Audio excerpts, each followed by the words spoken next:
Mabuhay ug Maria, we are the Group 7 and our topic all about sustainable tourism practices and destination management.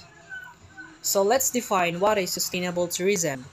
Sustainable tourism refers to a tourism practices that minimize the negative impact on the environment, culture, and communities. So, sustainable tourism focuses on strategies to reduce the carbon footprints, adoption of an eco-friendly technologies. So, what are the core principles of tourism? Sustainable tourism. So, here are the core principles, which are the environmental responsibility, economic viability, and social integrity. Pa-slide ko sa key components. Okay, thank you.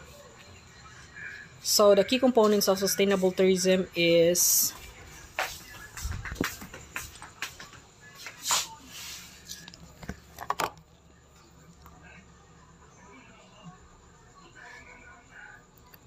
the conservation of a natural resources and the conservation of a natural sources also, where the energy efficiency, water conservation, and waste management.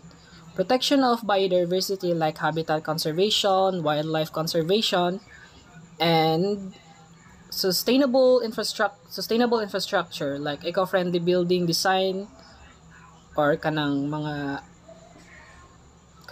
like example lang na kanang mga bani-bani, something like that. And a green certification. So the last is the social cultural sustainability. Social cultural sustainability enhancing a cultural exchange like promoting the authenticity of experience of a tourist.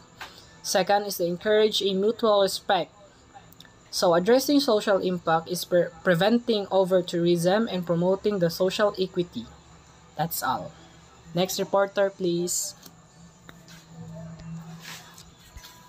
Importance of sustainable tourism. First is environmental protection. Reducing the negative impact of tourism on ecosystem and natural resources benefits include